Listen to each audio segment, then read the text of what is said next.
Okay, this is test number 3 of 0.6mm gold wire, 14 karat, being deposited on aluminum oxide at 30,000 RPM and a constant X to Z feed ratio of 80.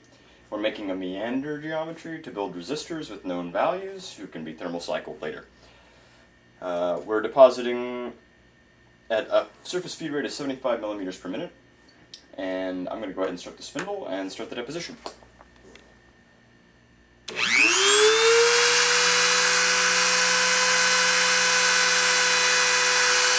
Contact.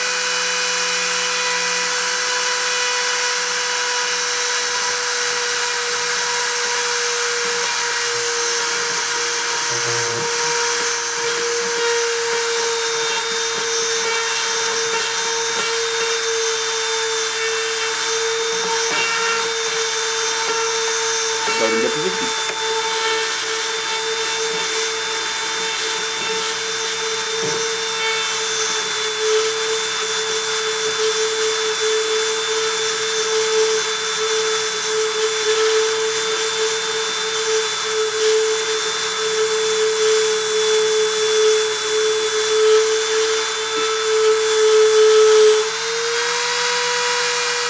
Spindle off, video off.